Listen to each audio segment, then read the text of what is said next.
Yo, what's up everybody? Welcome back to my journey, man. We're about to drop another video about my journey. So how I got to where I am and where I'm at today. I want to talk a little bit about some of like the challenges I had to go through to get here. I can remember being younger and seeing many things, and because I didn't understand it, so I talked about this a little bit on another podcast and also I wanted to break it down to you guys. So I can remember being about 12, like I was so angry. Like I don't know why I was so angry. I was angry about things I shouldn't even been angry about. But at this time too, a lot of things had started to happen to me. Like I was coming out of my body. So I was waking up in the middle of the night with beings standing all around me. I would go and try to turn the light on in my bedroom and I couldn't. There would be these beautiful magical beings standing all around me or over me or looking at me. And I didn't understand that. So my natural thought, being my soul body, would run to get back in my body. And I would lay there and just try my best to like scream, but I couldn't. And then when I finally would muster out a scream, like it would wake me up. So I didn't understand a lot of stuff that was happening to me then. And that went on well into my 20s. So I just learned as I got older when that would happen. Like I wouldn't scream. I would just lay there talk to like wiggle like my fingers or my toes or something. I was starting to see different beings and entities. I can remember being about 9 years old and my aunt had passed, and I was laying in the bed with her twin sister, my other aunt, and I remember seeing this beautiful white light in the kitchen. And then I could see my aunt appear, and I remember waking my aunt up and saying, hey, there's, your sister's in the kitchen. And I remember her saying to me, well, don't worry about it. Just go back to sleep. She wants me to go with her, but it's not time for me to go. So we're just going to go back to sleep and she'll go on to heaven. And this was at young age as I'm seeing these things, playing on the playground. I would see kids that wasn't there or things. So this to me turned to anger because I didn't know what was happening. I had an immense knowledge about things that I didn't even know why I had knowledge about. Like being in school, listening to information that was taught, and I would have information like this isn't right. This isn't the correct history. This isn't true. So I never tried in those classes because I didn't feel like I was being true to myself. So I can remember this like turn into like anger for me because I'm like, nobody understands me. Nobody gets what I'm saying. And it went from when I would speak on these things, you would get like, oh, you're crazy. You're just crazy. You don't know what you're talking about. That's stupid. That doesn't make sense. Or we're going to take you to church. And I mean, I was baptized like 4 different times. It was like because of the things that I would see and know. But so what do you do when you're a kid? You start to suppress that information and start just trying to live as authentically as you can. You don't talk about those experiences. But those things never go away. You always see them. You always feel them. They're always around you. You know that there's more to life than what you're experiencing. So as I got older, I began to kind of go down the rabbit hole of like drinking. Okay, I can just drink and I don't see anything. Well, little did I know, one of the steps in the alchemical steps is fermentation. Alcohol is a fermentation, so it would open me up wider. So but I would never tell anybody. I would just drink till I passed out because why? I don't want to tell anybody that your granddad's standing over there in the corner or I see a ET over there in the corner because, who's going to believe that? I'm hanging with a group of friends, so I never would. And those are things like I started to experience that kind of stuck in my mind. So, years later I went on, I worked, I suppressed it. I just kept moving on. I knew it was there because there are several times where I had friends in the hospital and people would say to me, why don't you just go touch this person and heal them? We know you can heal them. We know you're a healer. We know you can touch them like God. We know you're God. And I'm like, what are y'all talking about? Like, it did not make sense to me. So I never acted on it. And during this time, it just wasn't divine timing for me to follow it. So I didn't. But as I got older, maybe about 4 or 5 years ago, something shook in me that was different. I knew it was time for me to start my journey. I knew it was time for me to dive into this information. So I started to. So one of the first things that I started studying was Atlantis. And some of this information I put out might ruffle some feathers, but that's okay. This is my experience, my journey, my truth, in which the wisdom in which I was given. So we're going to dive into Atlantis and Lemuria. Let's start there. So as I'm recalling information, I went through some hypnosis, got some information about a timeline that I was on.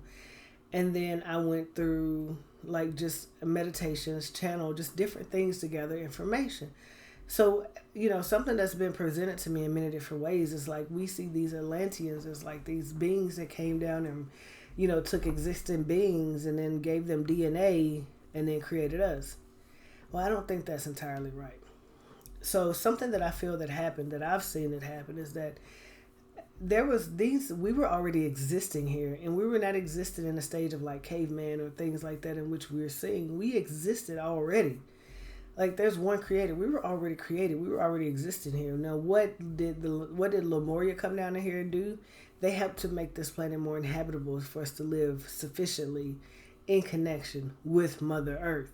So that's what they did. They were showing us how to live with Mother Earth, how to create with Mother Earth, how to harness the energy of Mother Earth, how to use the water, natural resources, crystals that were given to us to help us live harmoniously with Mother Earth.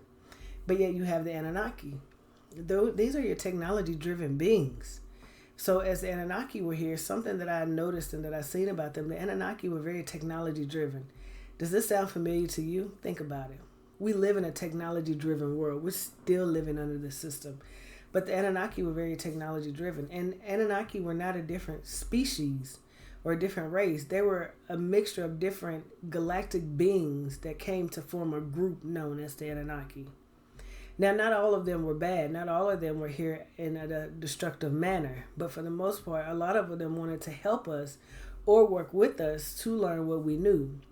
Yet you had the Lemurians who were over here already with advanced information, but they figured out there's advanced technology through using what Mother Earth had given us, the resources. One example of that being crystals. Crystals were something that the Lemurians used to power the pyramids.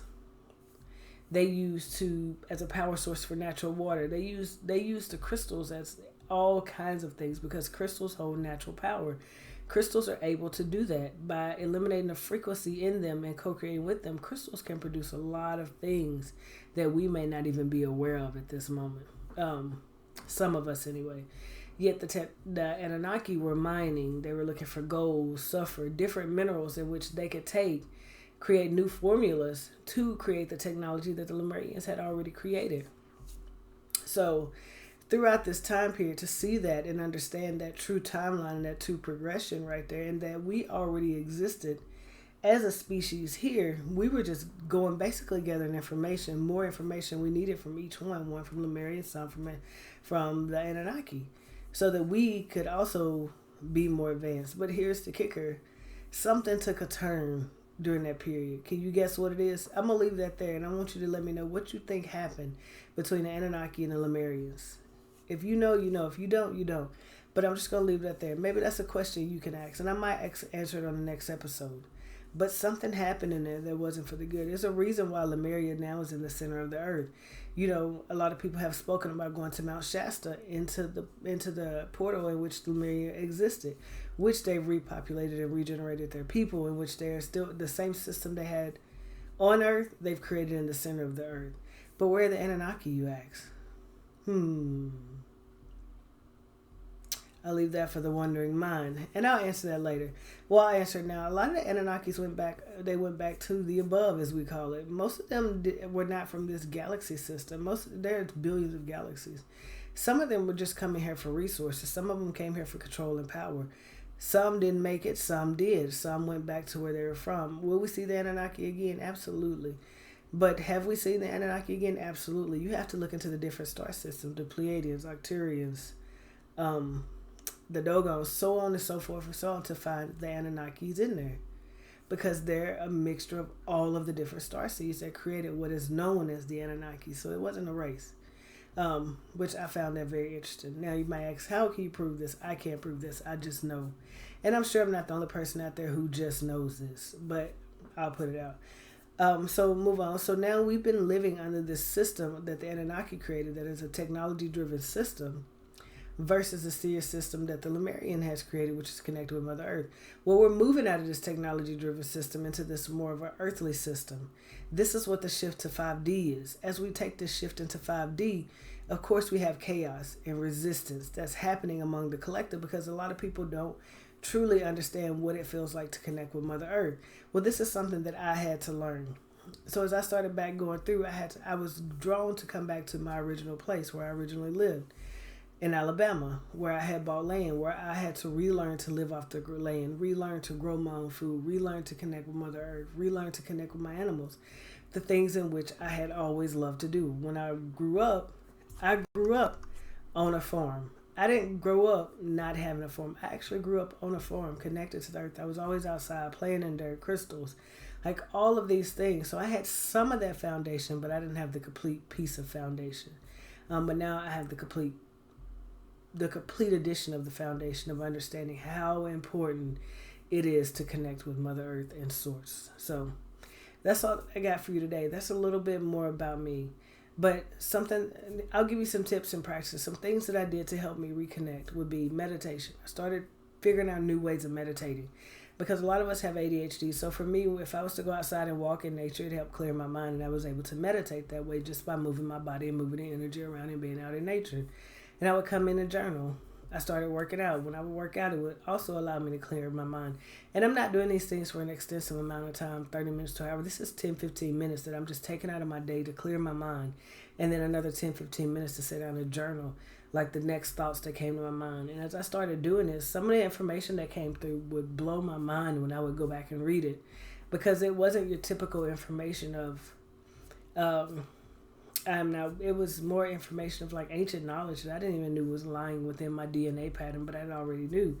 And then I started getting visions of when I was a kid, and I would be speaking about this stuff, and I would be told, "You're crazy. That's not right.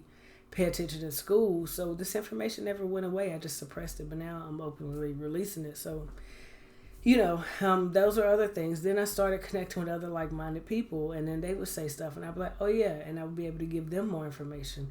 So it was so much entangled in there that I had suppressed that caused me so much anxiety and drinking and stuff that now that I'm able to release that and let it go, I feel so much better and I'm able to share it. Now I'm at a point now where I'm ready to share this information because I don't feel like it's not sharing it. What am I going to do? Hold on to it? So, but anyway, that's all that I have for you today. If you have any questions, drop them below.